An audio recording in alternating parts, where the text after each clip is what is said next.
BPSC tree 3.0 एवं tree 4.0 दोनों के लिए राजनीतिक विज्ञान से महत्वपूर्ण प्रश्न और उसके उत्तर को हम लोग क्रमबद्ध जानने का प्रयास करेंगे। पहला प्रश्न है कि निम्न में से किस अधिनियम से वायसराय को पहली बार अध्यादेश जारी करने की शक्ति प्राप्त हुई थी।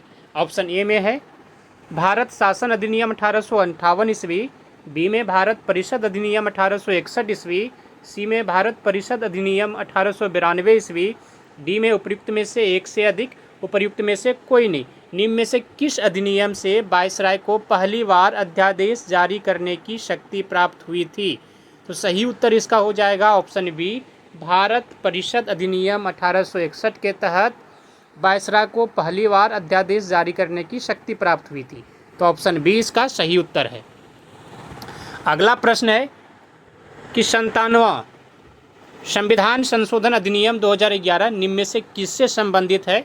ऑप्शन ए में है पंचायती राज व्यवस्था से, सहकारी समिति से, नगर निकाय से, उपयुक्त में से एक से अधिक, या फिर उपयुक्त में से कोई नहीं। तो सही उत्तर इसका हो जाएगा सहकारी समिति से संबंधित है 97वां संविधान संशोधन, जो कि 2011 में हुआ था। ऑप्शन बी इसका सही उत्तर है। अगला प्रश्न हम लोग देखते हैं कि वर्तमान समय में राज्य की उत्पत्ति का कौन सा सिद्धांत सबसे अधिक मान्य है। ऑप्शन ए में है ऐतिहासिक, आर्थिक, दैवीय, उपयुक्त में से एक से अधिक, उपयुक्त में से कोई नहीं। वर्तमान समय में राज्य की उत्पत्ति का कौन सा सिद्धांत सबसे अधिक मान्य है। तो ऐतिहासिक हो जाएगा, ऑप्शन ए इसका सही उत्तर है। अगला प्रश्न हम लोग देख लेते हैं कि निम्नलिखित में से कौन व्यक्ति अब राज्य की उत्पत्ति के विषय में मार्क्सवादी सिद्धांत को स्पष्ट करता है। ऑप्शन ए में है राज्य की उत्पत्ति उत्पादन के शोषणपरक संबंधों के रक्षार्थ हुई है, बी में राज्य की उत्पत्ति साधनों के विकास करने के उद्देश्य से हुई है, और सी में राज्य की उत्पत्ति लोक कल्याण के उद्देश्य से हुई है। उपयुक्त में से एक से अधिक, उपयुक्त में से कोई नहीं। निम्नांकित में से कौन व्यक्ति अब राज्य की उत्पत्ति के विषय में मार्क्सवादी सिद्धांत को स्पष्ट करता है। तो इसका सही उत्तर हो जाएगा राज्य की उत्पत्ति उत्पादन के शोषणपरक संबंधों के रक्षार्थ हुई है। ऑप्शन ए इसका सही उत्तर है। अगला प्रश्न हम लोग देखते हैं कि अंबेडकर के दर्शन का सर्वाधिक महत्वपूर्ण पहलू क्या है। ऑप्शन ए में है कानूनी न्याय, सामाजिक न्याय, आर्थिक न्याय, उपयुक्त में से एक से अधिक, उपयुक्त में से कोई नहीं। अंबेडकर के दर्शन का सर्वाधिक महत्वपूर्ण पहलू क्या है। तो इसका सही उत्तर हो जाएगा सामाजिक न्याय।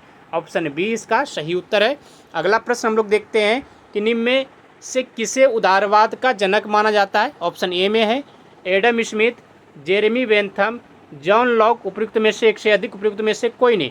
निम्न में से किसे उदारवाद का जनक माना जाता है। तो इसका सही उत्तर हो जाएगा जॉन लॉक को। ऑप्शन सी इसका सही उत्तर है।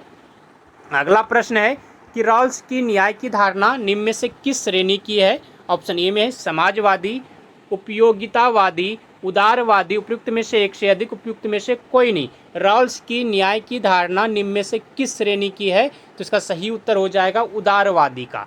ऑप्शन सी इसका सही उत्तर है। अगला प्रश्न हम लोग देख लेते हैं कि कल्याणकारी सिद्धांत राज्य को निम्न में से किस रूप में देखता है। ऑप्शन ए में है उद्देश्य के रूप में, अवरोधक के रूप में, माध्यम के रूप में, उपयुक्त में से एक से अधिक, उपयुक्त में से कोई नहीं। कल्याणकारी सिद्धांत राज्य को निम्न में से किस रूप में देखता है। तो वह माध्यम के रूप में देखता है। ऑप्शन सी इसका सही उत्तर है। अगला प्रश्न हम लोग देखते हैं कि संप्रभुता राज्य की पूर्णता है, यह किसने कहा। ऑप्शन ए में है जीन बोंदा ने, रूसो ने, हॉब्स ने, उपयुक्त में से एक से अधिक, उपयुक्त में से कोई नहीं। संप्रभुता राज्य की पूर्णता है, यह किसने कहा। तो इसका सही उत्तर हो जाएगा जीन बोंदा ने। ऑप्शन ए इसका सही उत्तर है। अगला प्रश्न हम लोग देखते हैं कि पंचायत समिति के प्रधान का चुनाव कौन करता है। ऑप्शन ए में है सरपंच, उप सरपंच, पंचायत समिति के सदस्य, उपयुक्त में से एक से अधिक, उपयुक्त में से कोई नहीं। पंचायत समिति के प्रधान का चुनाव कौन करता है। तो इसका सही उत्तर हो जाएगा पंचायत समिति के सदस्य। ऑप्शन सी इसका सही उत्तर है। अगला प्रश्न है कि भारतीय संविधान के निम्न में से किस अनुच्छेद के अंतर्गत मौलिक अधिकारों के प्रवर्तन का निलंबन किया जा सकता है। ऑप्शन ए में अनुच्छेद 359, बी में अनुच्छेद 369, सी में अनुच्छेद 364, उपयुक्त में से एक से अधिक, या फिर उपयुक्त में से कोई नहीं। भारतीय संविधान के निम्न में से किस अनुच्छेद के अंतर्गत मौलिक अधिकारों के प्रवर्तन का निलंबन किया जा सकता है? तो इसका सही उत्तर हो जाएगा ऑप्शन ए, अनुच्छेद 359। अगला प्रश्न हम लोग देखते हैं।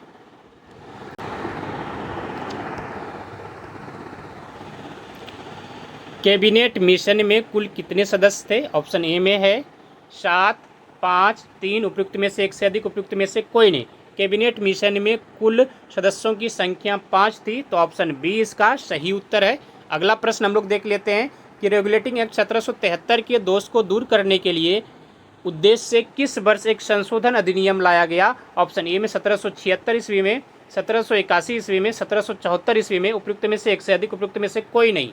रेगुलेटिंग एक्ट 1773 के दोष को दूर करने के उद्देश्य से 1776 ईस्वी में एक संशोधन अधिनियम लाया गया था, तो ऑप्शन ए इसका सही उत्तर है।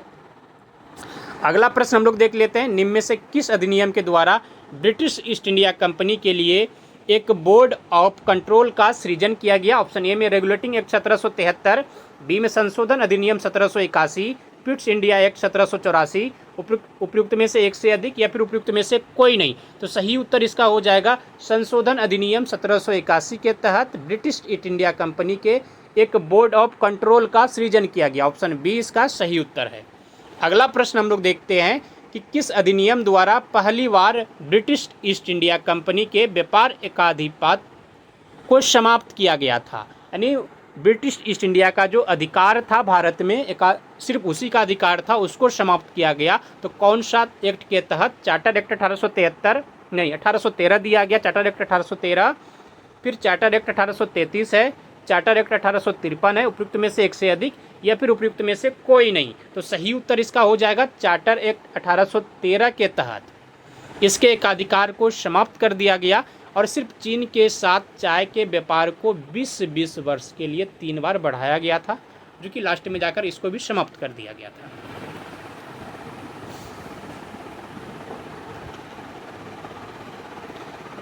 अगला प्रश्न हम लोग देख लेते हैं। ऑप्शन ए इसका सही उत्तर है। अगला प्रश्न हम लोग देखते हैं कि निम्न में से कौन सा उपबंध भारत शासन अधिनियम 1919 का है? ऑप्शन ए में है प्रांतों में द्वैध शासन की शुरुआत, बी में केंद्रीय एवं प्रांतीय विषयों का पृथक्करण, सी में प्रांतीय विषयों को आरक्षित एवं हस्तांतरित श्रेणी में बांटा गया, डी में उपयुक्त में से एक से अधिक या फिर उपयुक्त में से कोई नहीं। निम्न में से कौन सा उपबंध भारत शासन अधिनियम 1919 से संबंधित है, ये पूछ रहा है इसमें। तो ऑप्शन डी जो है, उपयुक्त में से एक से अधिक, यानी प्रांतों में द्वैध शासन की शुरुआत, केंद्रीय एवं प्रांतीय विषयों का पृथक्करण, ये भी सही है, प्रांतीय विषयों को आरक्षित एवं हस्तांतरित श्रेणी में बांटा गया, यानी तीनों सही है। तो ऑप्शन डी इसका सही उत्तर हो जाएगा। अगला प्रश्न हम लोग देखते हैं कि समान वर्ग अर्थात अनारक्षित वर्ग में आर्थिक रूप से कमजोर के लिए 10% आरक्षण की व्यवस्था का उपबंध निम्न में से किस संविधान संशोधन अधिनियम प्रदान किया गया? ऑप्शन ए में 101वां संशोधन अधिनियम 2016, बी में 102वां संशोधन अधिनियम 2018, सी में 103वां संशोधन अधिनियम 2019, डी में उपयुक्त में से एक से अधिक या फिर उपयुक्त में से कोई नहीं। तो इसका सही उत्तर हो जाएगा ऑप्शन सी, 103वां संशोधन अधिनियम 2019 के साथ। तो ऑप्शन सी इसका सही उत्तर है। अगला प्रश्न हम लोग देखते हैं कि किसी राज्य में मुख्यमंत्री सहित मंत्रियों की संख्या किसी भी स्थिति में राज्य की विधानसभा के सदस्यों की कुल सदस्य संख्या के 15% से अधिक नहीं होगी, और बी में 12 से कम नहीं होगी जहां पर मतलब सदस्य कम है, और 15 से कम नहीं होगी, उपयुक्त में से एक से अधिक या फिर उपयुक्त में से कोई नहीं। सही उत्तर ऑप्शन डी हो जाएगा इसका। इसमें दो सही है, एक 12 से कम कभी नहीं होगी और दूसरा यहाँ पर 15% से अधिक नहीं हो सकती है। तो ऑप्शन डी इसका सही उत्तर है। अगला प्रश्न हम लोग देख लेते हैं कि भारतीय संविधान सभा के समक्ष उद्देश्य प्रस्ताव किसके द्वारा प्रस्तुत किया गया था? ऑप्शन ए में है डॉक्टर राजेंद्र प्रसाद, बी में डॉक्टर सच्चिदानंद सिन्हा, सी में डॉक्टर भीमराव अंबेडकर, डी में उपयुक्त में से एक से अधिक, उपयुक्त में से कोई नहीं। भारतीय संविधान सभा के समक्ष उद्देश्य प्रस्ताव किसके द्वारा प्रस्तुत किया गया था? तो इसका सही उत्तर हो जाएगा उपयुक्त में से कोई नहीं। प्रस्तुत किया गया कब? तो 13 दिसंबर 1946 को। किसके द्वारा? तो जवाहरलाल नेहरू के द्वारा इसे प्रस्तुत किया गया था। इतना याद रखना है। अगला प्रश्न हम लोग देख लेते हैं कि उच्चतम न्यायालय के न्यायाधीश की सेवानिवृत्ति आयु है। ऑप्शन ए में है 65 वर्ष, 60 वर्ष, 55 वर्ष, उपयुक्त में से एक से अधिक, उपयुक्त में से कोई नहीं। उच्चतम न्यायालय के न्यायाधीश की सेवानिवृत्ति की आयु है, तो इसका सही उत्तर हो जाएगा ऑप्शन ए 65 वर्ष। अगला प्रश्न हम लोग देख लेते हैं कि राज्य महासभा द्वारा मानव अधिकारों की विश्वव्यापी घोषणा कब स्वीकृत की गई। ऑप्शन ए में है 24 अक्टूबर 1945 को, बी में 10 दिसंबर 1948 को, सी में 25 जून 1950 को, उपयुक्त में से एक से अधिक, उपयुक्त में से कोई नहीं। राज्य महासभा द्वारा मानव अधिकारों की विश्वव्यापी घोषणा कब स्वीकृत की गई, तो इसका सही उत्तर हो जाएगा ऑप्शन बी 10 दिसंबर 1948 को। ऑप्शन बी इसका सही उत्तर है। अगला प्रश्न हम लोग देखते हैं कि भारत में प्रथम आम चुनाव कब प्रारंभ हुआ और समाप्त कब हुआ। ऑप्शन ए में 1951 में, फिर बी में 1952 में, सी में 1948 में, उपयुक्त में से एक से अधिक, उपयुक्त में से कोई नहीं। तो इसका सही उत्तर हो जाएगा प्रथम जो आम चुनाव प्रारंभ हुआ था 1951 में और समाप्त 1952 में हो गया था। तो ऑप्शन डी इसका सही उत्तर है। अगला प्रश्न हम लोग देख लेते हैं कि प्रजातीय भेदभाव किसका उल्लंघन है। ऑप्शन ए में है स्वतंत्रता का सिद्धांत का, बी में विधि का सिद्धांत का, सी में सामाजिक समानता एवं सामाजिक न्याय का, डी में उपयुक्त में से एक से अधिक, उपयुक्त में से कोई नहीं। प्रजातीय भेदभाव किसका उल्लंघन है, तो इसका सही उत्तर हो जाएगा ऑप्शन सी सामाजिक समानता एवं सामाजिक न्याय का। ऑप्शन सी इसका सही उत्तर है। अगला प्रश्न है कि धर्मनिरपेक्ष राज्य के संबंध में कौन सा कथन गलत है। ऑप्शन ए में है धर्म के आधार पर भेदभाव नहीं किया जाता, बी में राज्य का कोई एक अपना धर्म होता है, सी में है सभी लोगों को अपना अपना धर्म मानने और उसके अनुसार आचरण करने का अधिकार होता है, और डी में उपयुक्त में से एक से अधिक या फिर उपयुक्त में से कोई नहीं। धर्मनिरपेक्ष राज्य के संबंध में कौन सा कथन गलत है ये पूछ रहा है, तो इसका सही उत्तर हो जाएगा राज्य का कोई एक अपना धर्म होता है, ये गलत बात है। तो ऑप्शन बी इसका सही उत्तर हो जाएगा। अगला प्रश्न हम लोग देख लेते हैं कि स्विट्जरलैंड में महिलाओं को मताधिकार कब प्राप्त हुआ। ऑप्शन ए में है 1951 में, 1961 में, 1971 में, उपयुक्त में से एक से अधिक, उपयुक्त में से कोई नहीं। स्विट्जरलैंड में महिलाओं को मताधिकार कब प्राप्त हुआ, तो इसका सही उत्तर हो जाएगा ऑप्शन सी 1971 में। ऑप्शन सी इसका सही उत्तर है। अगला प्रश्न हम लोग देखते हैं कि निम्नलिखित में सही बयान कौन सा है। सही बयान कौन सा है। ऑप्शन ए में है बड़े लोकतांत्रिक देशों में ही सामाजिक विभेद उत्पन्न होते हैं, बी में सामाजिक विभेद का राजनीतिक पर कोई प्रभाव नहीं पड़ता, सी में लोकतांत्रिक व्यवस्था में एक व्यक्ति की कई पहचान होती है, और डी में उपयुक्त में से एक से अधिक या फिर उपयुक्त में से कोई नहीं। तो इसका सही उत्तर हो जाएगा कि लोकतांत्रिक व्यवस्था में एक व्यक्ति की कई पहचान होती है। तो ऑप्शन सी इसका सही उत्तर है। अगला प्रश्न हम लोग देखते हैं कि रंगभेद की नीति के विरुद्ध आवाज उठाने वाले कौन थे। ऑप्शन ए में है जॉर्ज डब्ल्यू बुश, बी में अब्राहम लिंकन, सी में Martin Luther king junior, D में उपयुक्त में से एक से अधिक या फिर इनमें से कोई नहीं। तो क्या हो जाएगा, रंगभेद नीति के विरुद्ध आवाज उठाने वाले कौन थे, तो वह मार्टिन लूथर किंग जूनियर थे। ऑप्शन सी इसका सही उत्तर है। अगला प्रश्न हम लोग देख लेते हैं, यदि कोई भारतीय नागरिक किसी विदेशी राज्य की नागरिकता को स्वेच्छा से ग्रहण करता है तो वह भारत का नागरिक नहीं रहेगा। इस बात का उल्लेख भारतीय संविधान के किस अनुच्छेद में है। ऑप्शन ए में अनुच्छेद 8, बी में अनुच्छेद 9, सी में अनुच्छेद 10, उपयुक्त में से एक से अधिक, उपयुक्त में से कोई नहीं। यदि कोई भारतीय नागरिक किसी विदेशी राज्य की नागरिकता को स्वेच्छा से ग्रहण करता है तो वह भारत का नागरिक नहीं रहेगा। इस बात का उल्लेख भारतीय संविधान के किस अनुच्छेद में है, ये बात पूछ रहा है। तो अनुच्छेद 9 में है। ऑप्शन बी इसका सही उत्तर है। अगला प्रश्न हम लोग देखते हैं कि भारतीय संविधान द्वारा प्रदत्त मौलिक अधिकारों में समता के अधिकार का अनुच्छेद विस्तार निम्न में से कौन है। ऑप्शन ए में समता के बारे में पूछ रहा है। अनुच्छेद ए में अनुच्छेद 12 से 13, बी में 14 से 18, सी में अनुच्छेद 19 से 22, उपयुक्त में से एक से अधिक, उपयुक्त में से कोई नहीं। तो इसका सही उत्तर हो जाएगा ऑप्शन अनुच्छेद 14 से 18, इसमें समता के अधिकार का वर्णन किया गया। तो ऑप्शन बी इसका सही उत्तर है। अगला प्रश्न हम लोग देख लेते हैं कि किसने कहा कि धर्मनिरपेक्ष राष्ट्र से तात्पर्य ऐसे राष्ट्र से है जिसका अपना कोई धर्म नहीं है और जो सभी धर्मों के प्रति समान व्यवहार करता है। ऑप्शन ए में है डॉक्टर एस राधाकृष्णन, बी में दुर्गादास बसु, एम.एन. राय, उपयुक्त में से एक से अधिक या फिर उपयुक्त में से कोई नहीं। किसने कहा कि धर्मनिरपेक्ष राज्य से तात्पर्य ऐसे राज्य से है जिसका अपना कोई धर्म नहीं है और जो सभी धर्मों के प्रति समान व्यवहार करता है? तो इसका सही उत्तर हो जाएगा दुर्गादास बसु। ऑप्शन बी इसका सही उत्तर है। अगला प्रश्न हम लोग देख लेते हैं।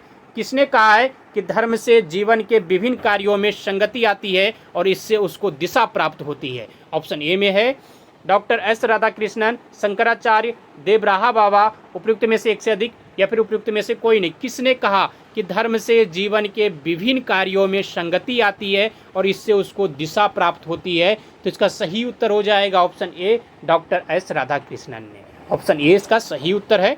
अगला प्रश्न हम लोग देख लेते हैं कि भारतीय संविधान की सबसे बड़ी विशेषता है। ऑप्शन ए में है धर्मनिरपेक्षता, सबसे बड़ी संविधान, कानून का शासन, उपयुक्त में से एक से अधिक, उपयुक्त में से कोई नहीं। तो सही उत्तर इसका हो जाएगा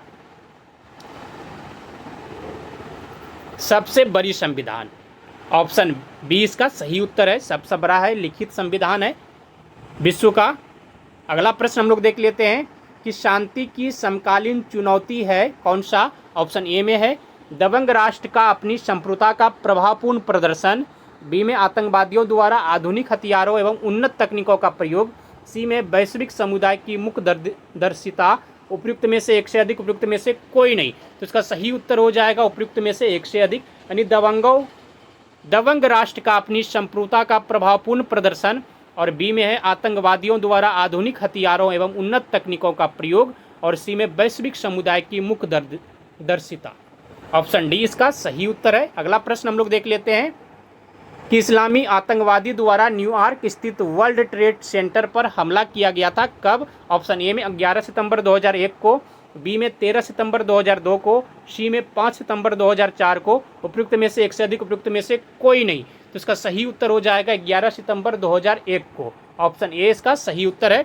अगला प्रश्न हम लोग देखते हैं कि भारत में विकास की अवधारणा का सशक्तिकरण हुआ। ऑप्शन ए में है 1950 से 60 के दशक में, बी में 1970 से 80 के दशक में, सी में 1990 से 2000 के दशक में, उपयुक्त में से एक से अधिक, उपयुक्त में से कोई नहीं। तो इसका सही उत्तर हो जाएगा 1950 से 60 के दशक में। ऑप्शन ए इसका सही उत्तर है। अगला प्रश्न हम लोग देखते हैं कि समाजवाद शब्द का प्रथम बार उपयोग करने वाला कौन था? ऑप्शन ए में रॉबर्ट ओवेन, एंगेल्स, मार्क्स, उपयुक्त में से एक से अधिक, उपयुक्त में से कोई नहीं। समाजवाद शब्द का प्रथम बार उपयोग करने वाला व्यक्ति कौन था? तो रॉबर्ट ओवेन था। ऑप्शन ए इसका सही उत्तर है। धन्यवाद आप सभी को। जय हिंद। मिलते हैं अगले दिन फिर राजनीतिक विज्ञान के महत्वपूर्ण प्रश्न के साथ।